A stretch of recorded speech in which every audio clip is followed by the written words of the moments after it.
Good afternoon and welcome to NCIA's Industry Essentials Educational Webinar Series, our premier digital educational platform featuring a variety of interactive programs to provide you timely, engaging, and essential education when and where your team needs it most. My name is Brian Gilbert, the Deputy Director of Events here at NCIA, and as always, I'm very excited to welcome you all to the first of another multi-part series of our Committee Insights program today, this time being presented by our NCIA's Marketing and Advertising Committee. Before we get started, a thank you and final note to our guests joining us for the limited preview on our Facebook live stream as well. If you're an active NCIA member, follow that short link in our description to log into your account and join the conversation. If you're not an active NCIA member, follow that Join Now link to activate your membership or the Register Now link to purchase a discounted pass so you don't miss out on this invaluable programming. Now, let's get this show on the road. Are you constantly searching for those unique ideas on how to market and advertise your cannabis brand? Well, you're in luck today as we're joined by several members of NCIA's Marketing and Advertising Committee for 10 or more creative examples others are doing to jumpstart your idea factory and get attention. I know our audience is eager to dive into today's program and our panel is ready to start the conversation. So let's not waste any more time. To kick things off, I'd like to welcome our moderator for today's session, Laura Wilkinson Sinton, to the virtual stage. Hi, Laura. To introduce our panel of esteemed experts. You can take it away right from here, Laura. Thanks for joining us. Okay, it's terrific. Well, welcome everybody. This is actually part of a two-part series. We'll have another webinar for you on March 10th that will deal directly with digital and technology solely. This is about creative ideas today, and we have some terrific panelists today. I'd like to introduce Josefine Nowitz. Josefine is the co-founder of Cannabis Creative Group. She's a subject matter expert. You see her blogs on the NCIA blogs as well. She's an award-winning full-service marketing agency head, and she works with cannabis and CBD brands. She's strategic, she's a creative leader, immersed in cannabis culture and commerce, a regular speaker and blogger, and is committed to helping clients build their brand, connect with consumers, and expand market share. Josefine actually earned her bachelor's degree in business operations and information management from the Eisen School of Management at the University of Massachusetts, Amherst, and her MBA from Fitchburg State University. She is a force of nature. Josefine? Thanks, Laura. Appreciate it. So I will introduce Jake next. Jake Wall is the CIO of avec, the Chief Innovation Officer. Avec is elevating the everyday through perfectly dosed cannabis-infused beverages. A survivor of the world of internet startups as part of the launch teams for leading content sites like ehow.com and livestrong.com. A glutton, a true glutton for punishment, as you may have seen him on a season or two of a certain competition reality show that, for our purposes today, shall remain nameless.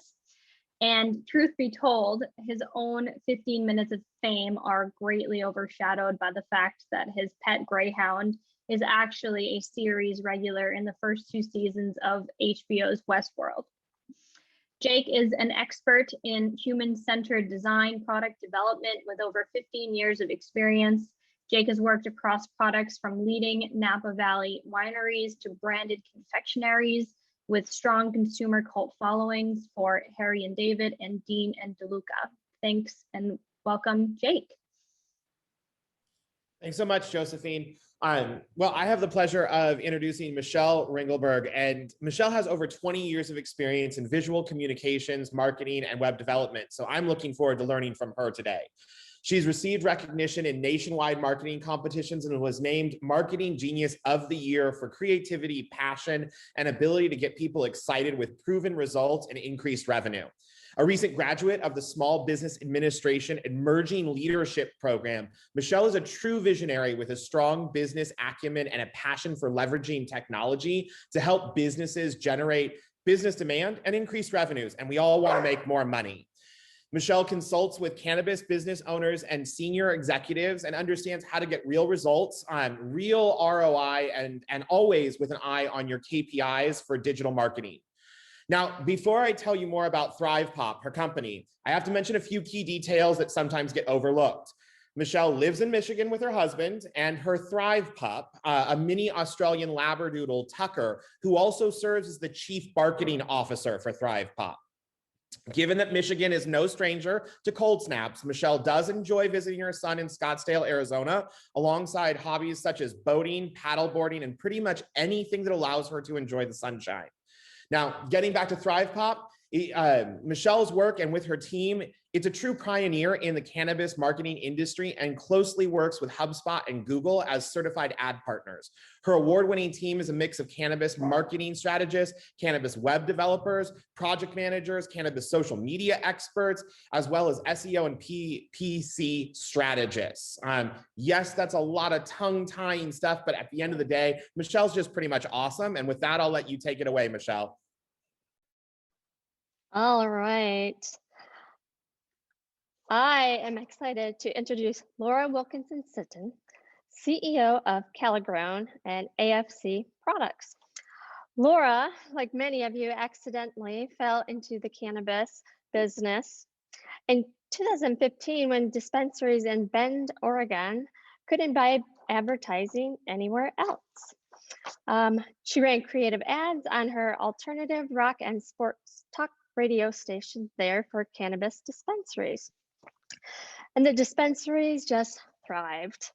An entrepreneur, she has also held corporate communications positions at Fortune 500 energy companies and leadership positions in media at Cox Media Group, CBS, and her own startup companies, ranging from information security to broadcast stations to consumer products developed with 3M. Her current company, Caligrown, consults brands and cannabis retail outlets developing effective advertising and marketing immune from cancellation while applying for licenses in Southern California communities, which is an incredibly slow process indeed. AFC Products is developing culture-specific edible products for targeted markets. She lives in and kayaks in San Diego Bay with her husband and her rescue dog, Carmen. Laura? Okay, let's get started. We got some great ideas, some of them absolutely free, some of them may cost, but it depends on what your kind of marketing is and what you're trying to accomplish. Why don't we jump in to get started? I want to show you one of the first things that we have here, magazine custom printing. Many of you don't even think about that. This was a piece that was done for the Natural Healing Center in Grover Beach, California, and Lemoore, California. It's 40 pages long. Go ahead and start it, Brian. It's 40 pages long, and it's a great waiting room piece, a great leave behind piece, and it really tells you, and it really gets you into the retailer in that specific location to know the people, to know what they carry, the shopping, and it's really an education piece, which in California is required in certain areas. It's really a terrific and glossy piece, and it shows you information about Grover Beach if you're just a tourist and coming through. And one of the great things about it, as you can see, it's underwritten by the brands that you carry. So your cost can be, a net zero for this kind of thing. You can polybag these and deliver them in the mail. There's various things that you can do with them, but they're terrific pieces, and your brands will usually help you with co-op dollars to get that done. Next slide. Radio advertising. Many of you think you cannot do radio advertising. That is categorically untrue. I got into this business because I owned radio stations in Bend, Oregon, and we ran radio advertising for dispensaries. Oregrown was one of the ones that we helped grow from medicinal to adult use to 3 locations now, and they're doing extremely well. You can go ahead and listen to this commercial and kind of get a feel for how radio advertising may work for dispensaries and or for brands. Brian? Oregrown is where you find Central Oregon's best selection of premium locally grown cannabis and a huge selection of pure cannabis-infused products. Come experience the Oregrown difference for the holidays. Organic farm-to-table cannabis products grown right here in Central Oregon, as well as our own world-class extracts. Don't just take our word for it. Listen to what our customers say. I'm James. I've been a customer of Oregrown since 2014. I really love their store. With the quality that they have on the shelf, I always know that it's going to be a quality I respect as a connoisseur. Looking at shops around town or even around the state, I know that Oregon's going to have the quality that I'm looking for. It's a shop that sources the highest quality products, whether it's their merchandise, their flour, their edibles. Is something that I really feel, as a local customer, my favorite shop to go to and really part of the family. Oregrown is your source for a green holiday. 1199 Wall Street in beautiful downtown Bend. Do not operate a vehicle or machinery under the influence of marijuana. Keep marijuana out of the reach of children. So you can hear the disclaimer, obviously, that is not unlike car dealers, but it's required in the state of Oregon, and probably in other states, they may have disclaimers that are required as well. But it's word of mouth that you can control. You know, I mean, there's nothing better than having your own customers broadcast how great you are for a word of mouth referral. On to direct mail. Most of you think you can't do direct mail either.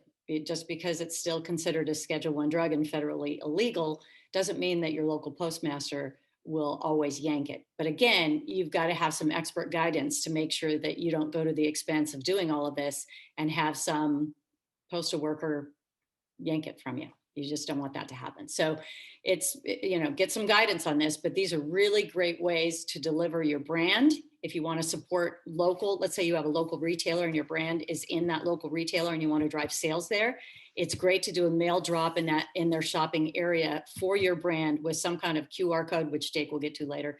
And it's a great way to grab attention.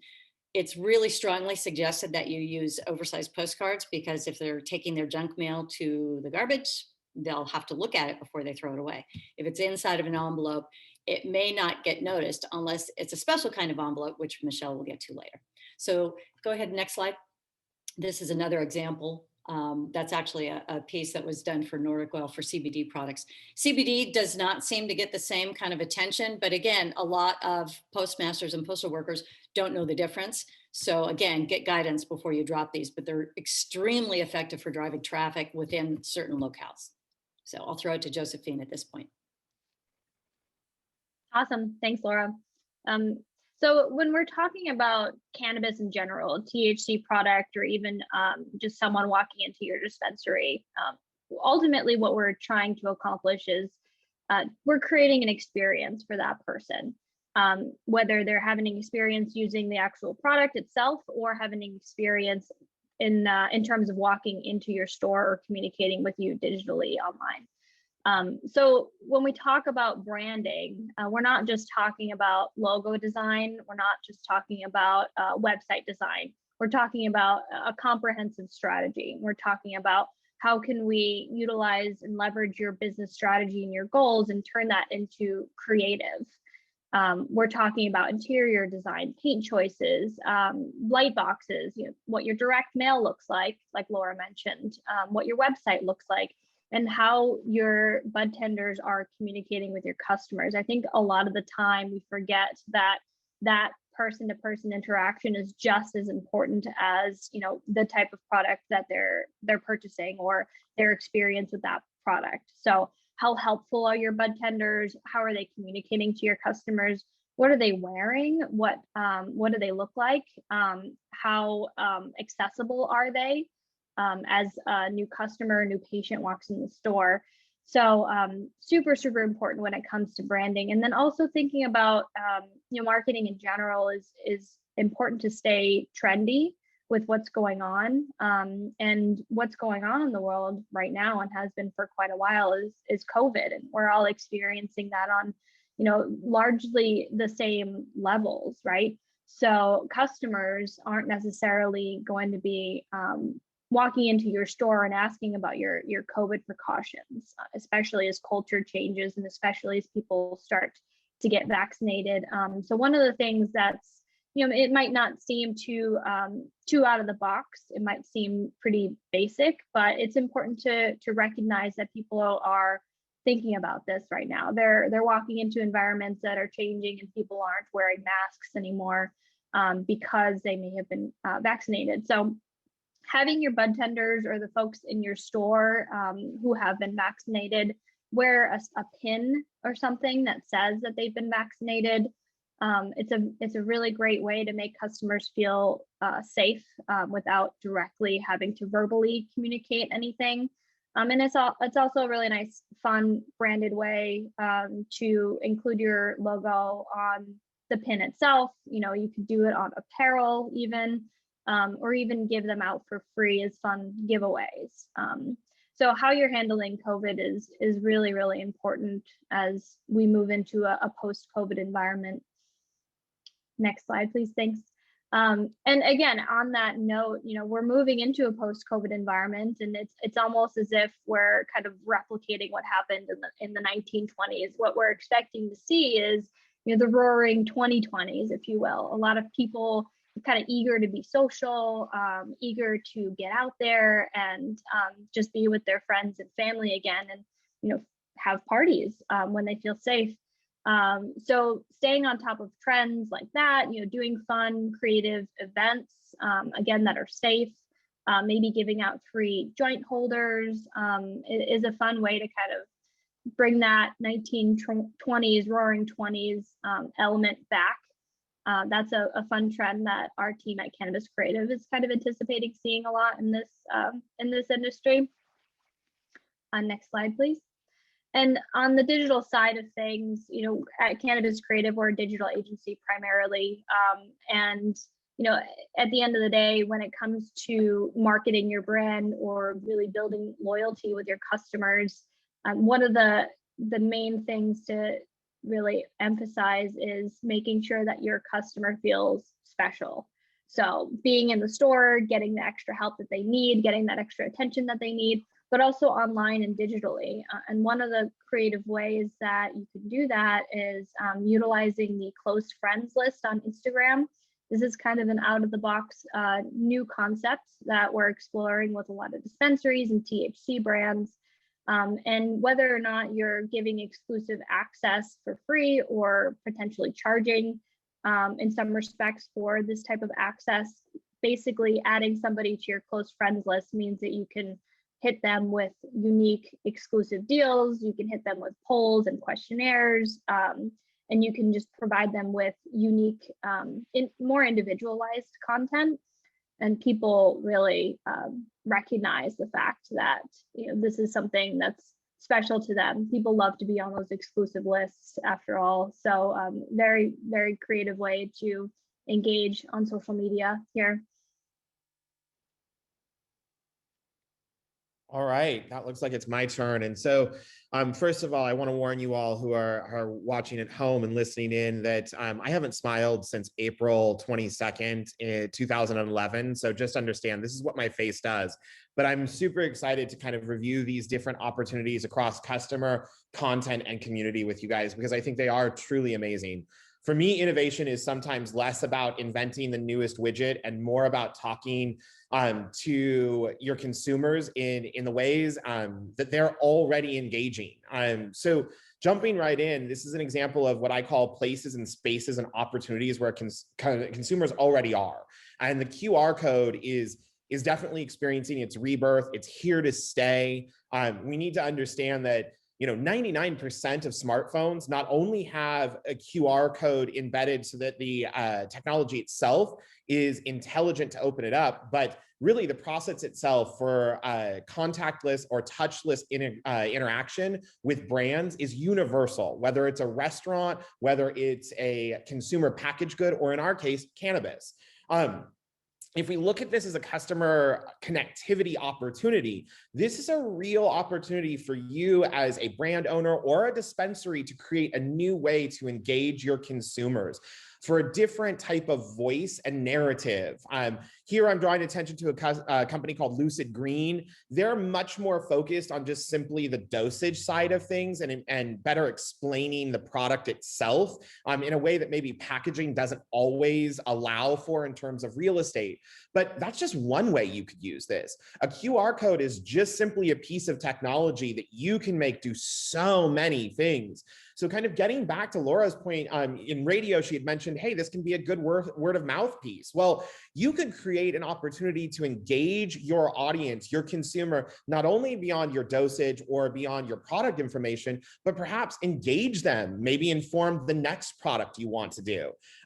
You know, looking at this as an opportunity to own the conversation is exactly what you should be doing. This doesn't mean our bud tenders aren't awesome. This doesn't mean the other people in the overall supply chain and consumer purchasing model aren't part of our story as well. But if you own a brand, whether it's a dispensary where people are purchasing, or whether it's the brand, the actual products themselves, any way in which you can control the conversation always puts more power in your hands and empowers you to own your customers even better. So QR codes, like I said, they're here to stay. I think we should make much more use of them. I'd add to this that, you know, again, it's your doorway.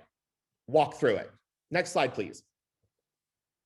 Shifting the focus a little bit to community, I'm drawing attention here to Leune because I think they're doing such a great example of that village approach and that aspect of social good, but understanding that there's ways that you can do it that are truly authentic to your brand and reinforce your story even more. In this instance, Leune is a women-owned and run, women minority owned and run business. And that doesn't necessarily need to be the everyday of their story, but in terms of their social good, they've looked at incremental, or what I call micro emotion opportunities. And so when you look at some of the opportunities they have here, Last Prisoner Project is a great marquee organization that's doing exceptional work. That said, that work is going to take a while. We need to chip away at it every day, but you're not going to see necessarily that change happen overnight.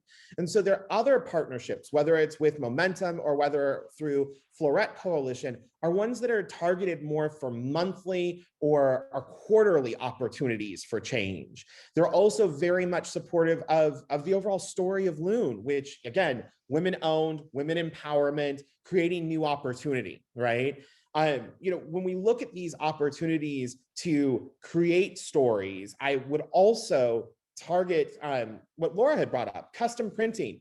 She had given you that great example where you've got these brand features. As a brand, this is a cool opportunity where you can call out some of your local community good and really highlight that. Again, this creates brand identification. It creates real allegiance. But most importantly, since we work in a fragmented industry where different communities, different counties, different states operate differently, it's an opportunity for you to make truly regional, localized impact. And that impact can go a long way. Remember, as an emerging brand, and let's face it, we're all still emerging brands. It's better to go deep than it is to go wide. And so here's an opportunity where you can really take power, give it to the community, empower your customers to support you even more and do great things. Next slide, please. Now, wrapping up, I told you I was going to give you 3 C's. We're going to wrap it up with content here. And, first and foremost, content is king. We always need to remember that. It gets a little bit stressful in our environment because we can't necessarily always utilize social media in the most progressive ways. We'll talk a little bit more later on. Michele has some cool ideas with a new player. But with that in mind, I think Vertosa here, as an example, does such an amazing job at leaning into something that first of all is really important in our industry. At the end of the day, there is a medical story, there is a recreational story, and both of those are based in science. And almost universally, consumers want more information that feels reputable. Whether they're talking to a bud tender, whether they're talking to you through online channels for your brand, they really want to understand the best opportunity that you're providing and really make sure that the products or the euphoric experience are right for them. Vertosa has leaned into this amazing Bill Nye the Science Guy vibe, right? We've got lab coats. All of this video content is really based around kind of informing you of the process of cannabis, right? And what they do. It's much more educational, less exclusive to Vertosa but more about what they're doing with the product itself. Positioning yourself as an expert is always interesting. Now, maybe science and the Bill Nye approach here that we've got doesn't work for your brand, but find what does, right? If you are leaning in more to a story of wellness, you know, speaking back to Leune just a slide ago, where you might be more for a women who want to just relax, or an audience of any number that you think makes sense, then wear your expert hat and create a vibe that makes sense for that, right? It doesn't have to be a lab coat. It doesn't have to be so science heavy as this is. That said, own your expertise, create content around it, and don't be afraid to speak to the science or bring science information in and cite it appropriately. Your consumers will thank you for it. And with that, I'm going to turn it over to Michele, who's got really some crazy exciting things to talk about because she is our resident marketing expert, as noted. Hey guys, I am going to talk about some in-store promos. And one thing that we did recently is a Willy Wonka themed event. And that was a really fun event. And what you can do is we had designed wrappers go around the candy bars. And the whole focus really was, hey, like get the golden ticket and, you know, see if you can win. And then maybe what we could do is we did they win a free basket of different types of things. Like maybe they're getting the gummies, or maybe they're getting, you know, edible, you know, candy bars or whatever it may be, but just really have fun with it to help drive traffic. And then my employees really like to dress up. So dress up as Willy Wonka if you want, you know, and then you could also do a photo booth and, you know, have little props and have the music in the background going. That's really fun, Willy Wonka music. So just have fun with that, and it will drive lots of people into your store. And it could be a grand opening. It could be just a monthly promo. It could be somebody's birthday, whatever that may be. Say a birthday party, you could have little cupcakes there for everyone. That would be a fun thing too. Star Wars as well. We did another event where it was the release of the Star Wars. And so my employees dressed up, and you can see that's Lindsay there. And everybody really enjoyed getting their picture done with Lindsay. And, you know, of course, she's very nice to look at. So just have fun with it. Try to think of creative ways to get people there and what's fun and hot right now. Next, lumpy mail. So Laura kind of talked about postcards. A lumpy mail is basically, it's not a flat envelope or postcard, it's lumpy. So it could have different shapes and sizes inside. It's just really something that when you get it in the mail, you're looking at it like, I don't remember ordering this. Let me open this. And then they open it, and then you can get your message across. One thing we did for one of our clients was a postcard, and we inserted a magnifying glass, and then it was in an envelope. And when they opened the envelope, they used the magnifying glass to zoom in and read the message. So that was a really good campaign that we did. We also, you could do something like the promo items that you can just buy with your logo and on it, and you could do something like, hey, get lit with us, and have your logo on there. That would be a really fun thing as well. We've also done things like Halloween events. Just, you could think crazy, you know, you could have glasses, whatever it is about your store that makes sense. That's what you could do. All right, next. Oh, Okay, so I am not sure if you have heard of this, but there is a new social media platform and it's called Clubhouse. So what is it?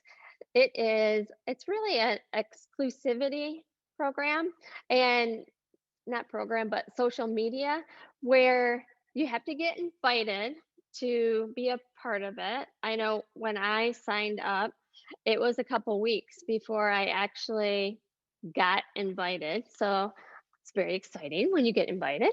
And it's almost like you're listening to a podcast, but you can interject in it, or even like you're watching a webinar, but you get to talk with the speakers on the stage, so to speak. So you can search different topics.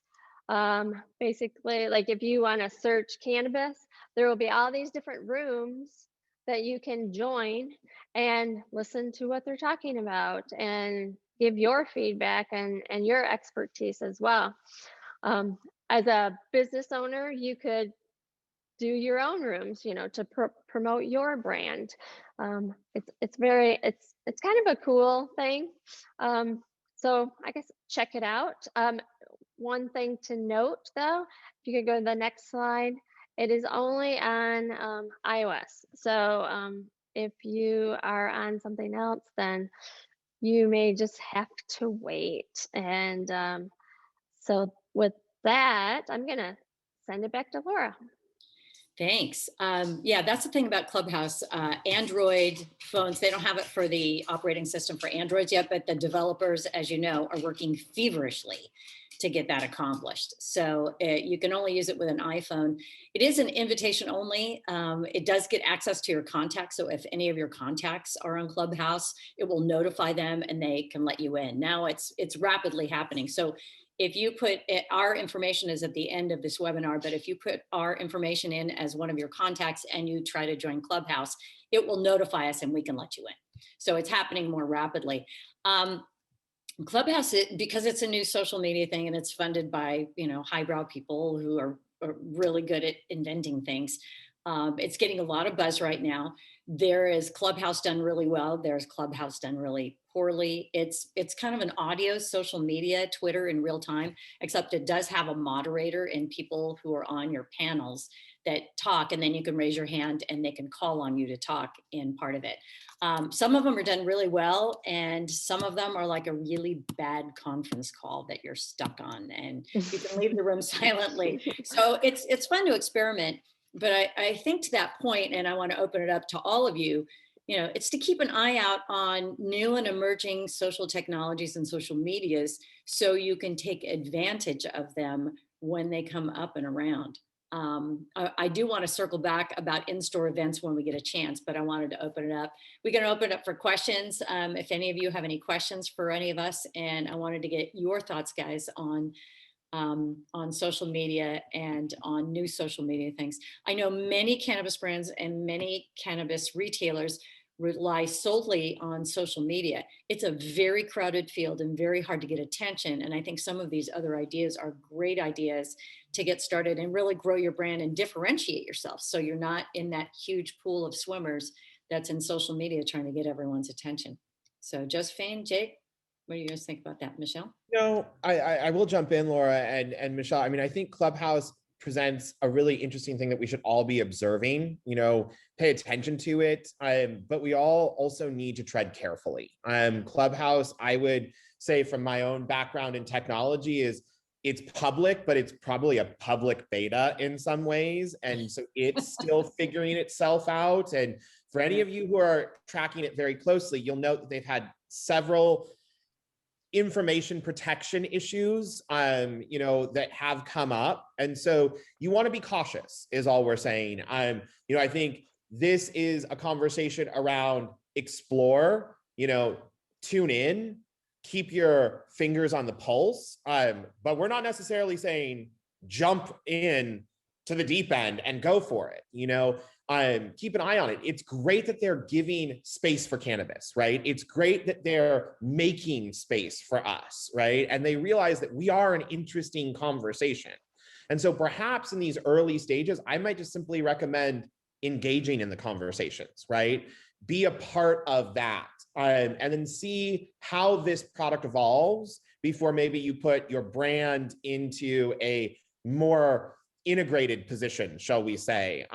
Let's see how they do on resolving some of these information data breaches and other issues that they're dealing with, so that you don't end up being the person who's caught on the line for these with any of your users or your followers as well, right? Because we all know that people love to say, well, you recommended this to me, so it's your fault. And none of us want to be in that scenario. Not our fault, no. One thing that I want to just warn people about, because I just joined as well just to learn about it. And when you open the app, if there's a room going, you're going to hear it. Like if you don't have your headphones on, and I know for me, usually if I'm at the doctor's office, I'm waiting, yeah, and you don't want to like open it and then blah, blah, blah, blah, blah. So just be careful of Yeah, that. and there is a lot of profanity in it too. So that's There's just, a lot whoa, of hey, my that. phone's going off. Wasn't me. Yes. Yeah, it's interesting. So it's good to explore that. I want to circle back to some of the in-the-store events, because those things are essentially free and great branding opportunities, connecting with a customer, but they're also media opportunities. I recall back in, I think it was 2016 or 2017 in Bend, Oregon, we actually, for a 420 party, had refreshments, and we had a dance contest, and it got local news coverage, because if you want to see a lot of people on 420 just going at it, it's hilarious. It was so much fun.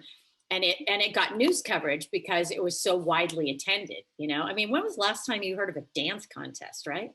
Yeah. So there are other in-store ideas that I want to brainstorm with all of you, and some thoughts on that. I mean, I love the ideas you guys came up with.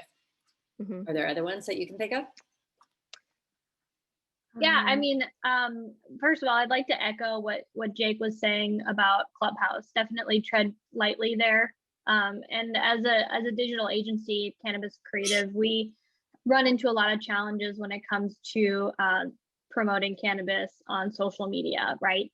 So, Facebook, Instagram, we constantly have to be really careful about the content that we're pushing out there for our clients, particularly because oftentimes THC brands will get shut down or removed entirely, and you'll lose your entire following if you're not careful about it. I can't tell you how many times clients have come to us because they've tried to advertise on social media, or they've even just posted organic content that's not approved, and then they've lost thousands of followers, and we've had to help them build that back up.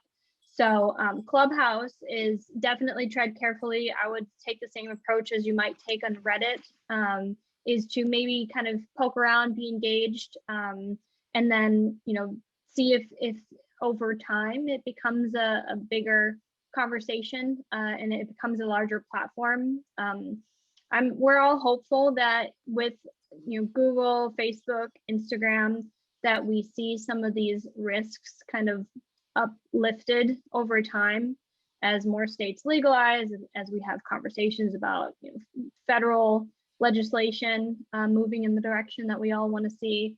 We're hopeful that these large corporations will allow us to do more. At Cannabis Creative at CCG, we have had a lot of success in running social ads, running Google ads, and doing organic. So there is still opportunity there.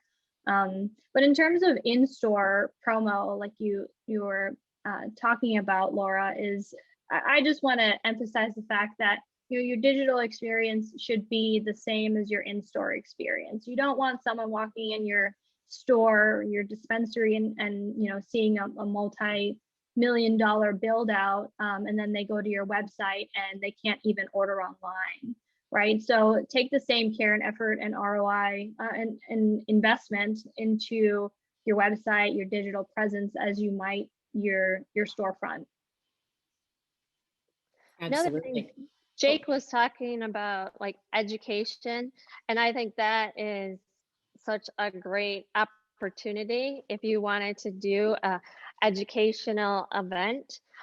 People really want to do business with who they know, like, and trust. And any time you can educate them, I think that's awesome. And it's not, you're not selling, and people are not intimidated because they're just there to learn. So that's Laura. We did have a question from Nicholas in the Q&A about the legality of marketing and advertising on hemp CBD. And it's really the new Delta 9, Delta 8 question. There was coverage, I believe it was either in the New York Times or Washington Post, about a guy in Georgia who is doing Delta 8 and under the CBD banner, maintaining that it is legal for him to sell it and sell it interstate, not just intrastate, like many of us with cannabis. The legality of it, anytime you're in a gray legal area, you're in great risk.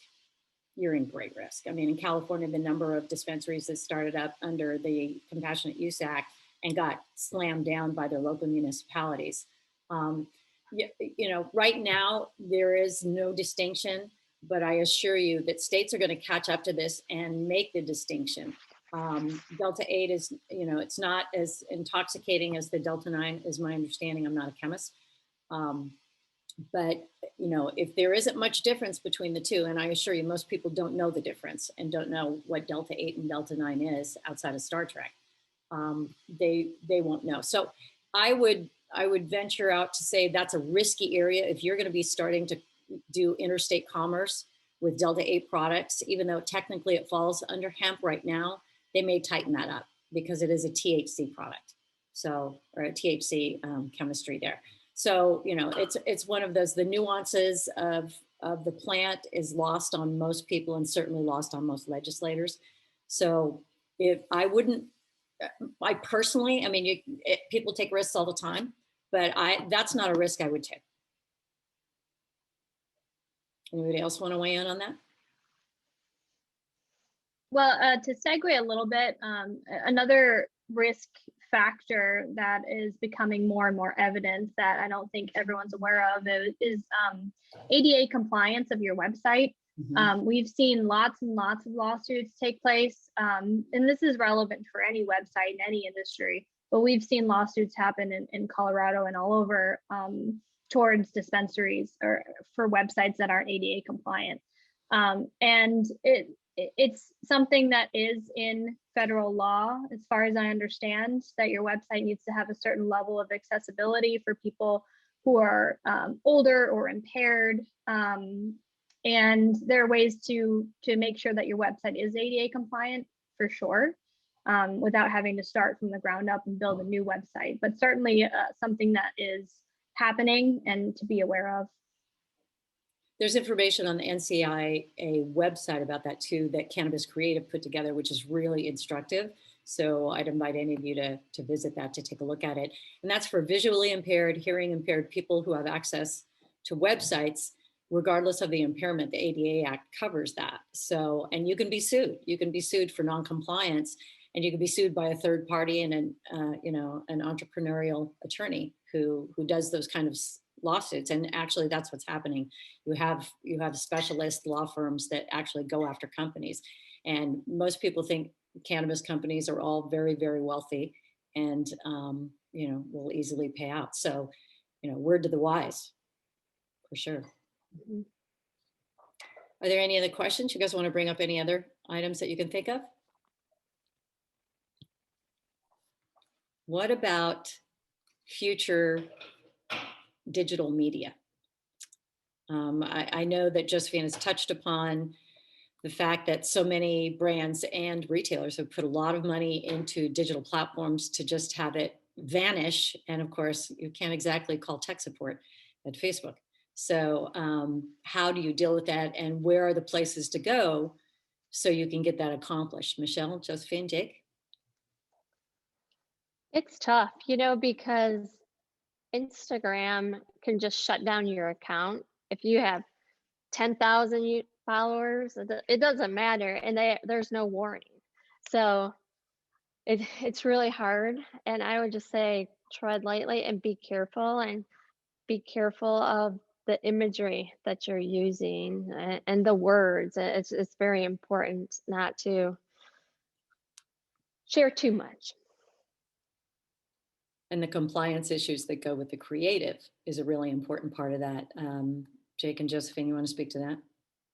Well, I'll speak to it in a slightly different way to say that, you know, the internet is always, and social media in particular, a space that is driven by users. And so one key area that all of us can consider engaging more aggressively with and helps us step away from some of the restrictions and or compliance issues that we as brands, dispensary owners, or otherwise might otherwise be assessed by is user-generated content, right?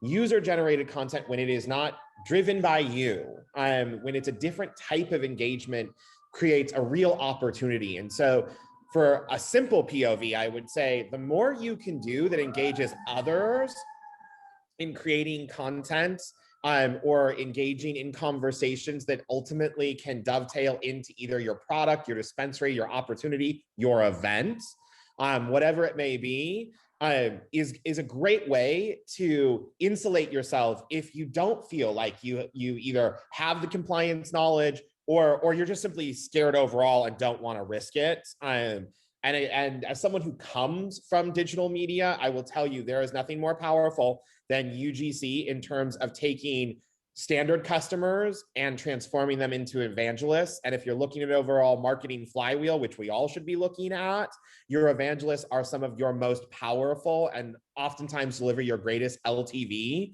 So I strongly encourage everyone to look at ways that you might create more UGC opportunities for your consumers. Yeah, I completely agree with that. And just overall, kind of a good way to look at social content is to, again, be really careful about making any sort of claims. You don't want to make any medical claims. You don't want to get stuck in that type of battle. Stay away from terms like cannabis or weed or THC whenever possible. Also, stay away from posting actual flowers or pictures of flower or pictures of bud. It's okay to do it occasionally, but definitely don't blast your audience with that type of content. One of the nice tips and tricks I'll kind of leave you with here today is when the social media bots look over your content, it's more challenging for them to look at a video. So posting boomerangs or posting short videos is a nice way to get more product into your content. How long a snippet? Could be anything from a boomerang, which is a few seconds, to a 30-second video. Okay, got it. Michele? We've had really good luck with posting. So for a client, we would post their clients' posts. So reposting, and that has really helped grow. Like Jake was saying, like testimonials, if somebody else is using your product and they tag you, then hey, repost that. And that's really helpful too.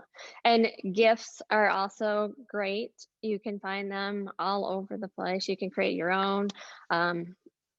We do those with email marketing pieces, all kinds of, just make it interesting, not boring, because people are just going to keep scrolling unless it's something very interesting.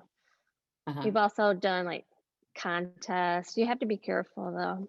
Like Josefine was saying, you can't say this, you can't say that, otherwise they're gonna there's come after you. Compliance. There's a couple of different compliance issues that you're going to have, not only from the platform but from your regulators. And it changes from state to state. It's a patchwork of regulations, which makes it a challenge. Jake, how are you handling that with clients when it comes to a patchwork of regulations if you're going state to state? Yeah, I mean, nobody wants to make it so generic that it doesn't say anything or offend anybody. But at the same token, how do you get attention and stay within the lines? So, that's a really interesting question in our space. Again, I'm so content heavy. So our strategy is built around partnering with local individuals. In our case right now, with the impact of COVID, it's a really nice time to reach out to mixologists and other drink leaders.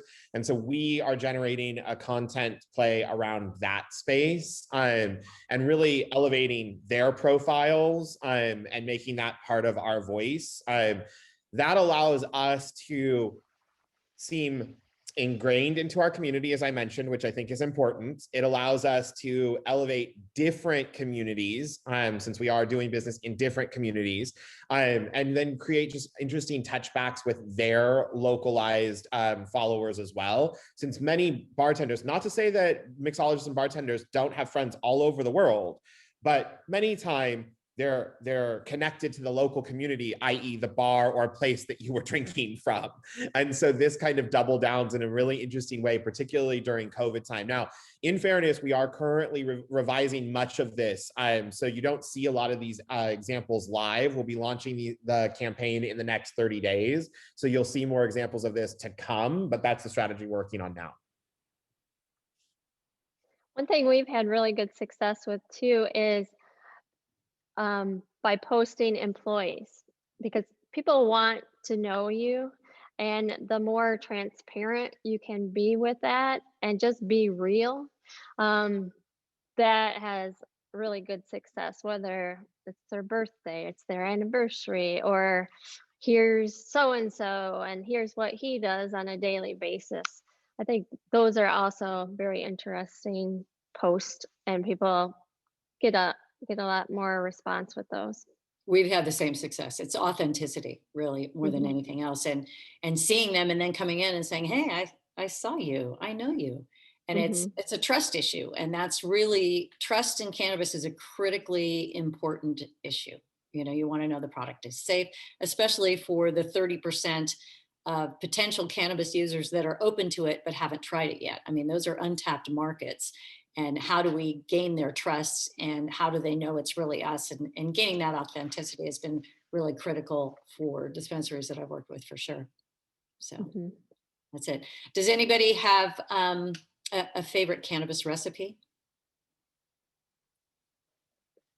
No cooks? Oh yeah, no, I mean, oh, Brian has one. Okay, Brian, what do you got?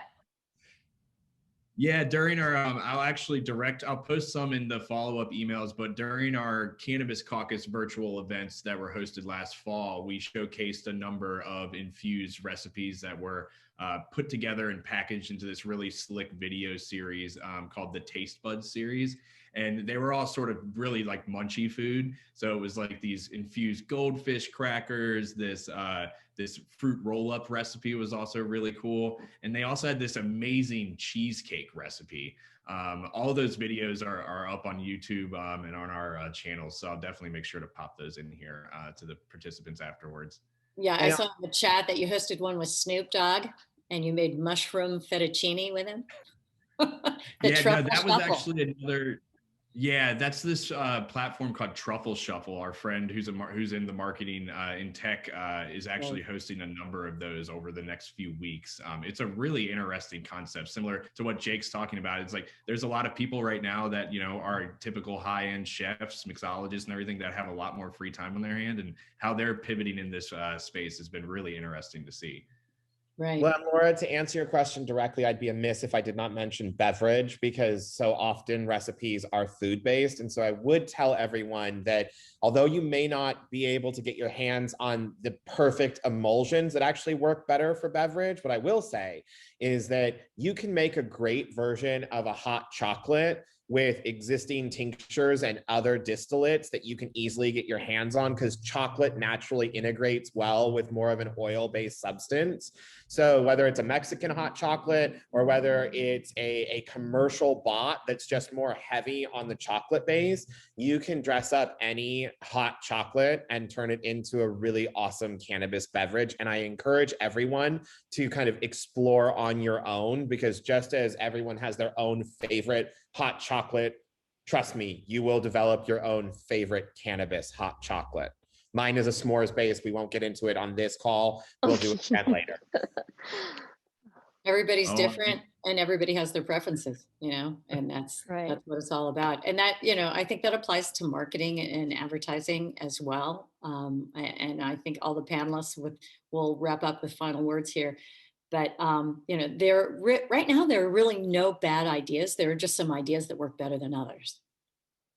So we'll wrap up with some final comments. Josefine? I just want to thank everyone for their time today. Feel free to reach out to us at info@cannabiscreative.com. We do free marketing consultations, and we're happy to answer any questions that you might have about digital marketing for your brand or your dispensary. We build websites, we handle social media, advertising, pretty much everything in the digital marketing realm. So thanks everyone for your time today. And thanks to you all wonderful panelists, co-panelists. Jake? This has been great. Well, I would just say, it's been a pleasure to be here with everyone. And I hope that everyone who's tuning in today got some good ideas to build on. And that's really what I would emphasize, build on them, and I'm going to use the same thing to inspire people that my father always said to me, which is, if better exists, please go with better. Michele? Yeah, again, thanks for having me. This was fun. I love brainstorming and coming up with fun, innovative ideas, and just feel free to steal our ideas. I mean, take them, run with them, and just have fun and try to think about how is my audience going to what do they really want, and then go with that. But if anybody has questions for me, you could just email me at Michele@ThrivePOP. It's 1 L in Michele, and or go to our website, ThrivePOP.com. And again, thanks for having me. And there you can see our contact information is on the last slide there. I don't have my social media stuff up there. I guess I was slacker in putting it together, but you can email all of us for information and to talk to all of us. We're all immersed in the business and immersed in the marketing and advertising aspects of the business, and want to help our customers and want to help the industry. And that's why we're members of NCIA, and hope for those of you who are not that you'll join soon too. Ryan? Wow. What an amazing panel. I couldn't have had any better final thoughts to leave today's program with. So thank you all so much for your time today. And let's give a big virtual round of applause to our esteemed panel of experts. If you enjoyed today's session, raise your hand in the audience pool, and we'll see all these little notifications pop up on our screen. Always love seeing that. So perfect. Thank you, Debbie. Great. Well, as always, we are going to wrap today's session with a quick preview of some upcoming sessions that we have taking place underneath of our webinar program. So while our panelists leave the virtual stage, we'll be pivoting for a few moments. So stick around, and please make sure to utilize the contact information as they all mentioned, and follow up with any additional questions, thoughts, or consultation ideas that you might. Perfect. All right. Okay. Finally, as always, we'll leave you with a quick preview of these Industry Essentials programs taking place over the next few months, which should pique your interest. The Service Solutions Series is our sponsored content webinar program, which will allow business owners the opportunity to learn more about premier products, services, and industry solutions directly from our network of established suppliers, providers, and thought leaders. There is a lot of confusion regarding access to banking services and the use of payment apps in the cannabis industry, as we all know. We all know that cannabis remains illegal under federal law, and the major credit card networks and banks do not allow merchants to accept their cards or debit cards for cannabis purchases. However, there is a solution. Join a panel of banking experts from Herring Bank and cannabis company Kind Financial next Wednesday, March 9th, as they discuss the facts about payments and banking for cannabis businesses. A solution does exist, and our Service Solutions webinar will include a live demonstration of the Kind Pay mobile app for both consumers and merchants. And then finally, all of our Industry Essentials educational webinars listed here are free for all current members of NCIA, and only $15 for non-members interested in participating. If you're an NCIA member joining us today, make sure to log into your account to secure your free pass. And if you're one of the non-members joining us, make sure to activate your membership today to gain access to this and the other amazing benefits offered as part of NCIA's membership package. All right. And with that, thank you all so much for participating in an NCIA Industry Essentials educational webinar. A huge thank you once again to our panelists, audience members, and most importantly, member businesses, which make our work possible. Do make sure to mark your calendar the part 2 that's taking place inside of this webinar series as well. Laura mentioned it, and you can go to NCIA's cannabisindustry.org website to secure your pass for that. Following the conclusion of the meeting, you will be directed to an attendee survey. So please complete that survey after leaving the meeting room to gain immediate access to our presentation. And then do note that all NCIA members receive exclusive 30-day access to formatted video recordings of all of our Industry Essentials webinars, first posted in our NCIA member-only community platform, NCIA Connect. I hope you all have a wonderful week, and I look forward to seeing you all again next time for another NCIA Industry Essentials educational webinar. We'll leave you all with this end of event credit sequence highlighting the 25+ member businesses that participated in this afternoon's session. To change things up a bit, we'll showcase some lo-fi audio stylings by yours truly, created in MPC Beats, and enjoy the week, and we'll see you all later next week. All right, enjoy.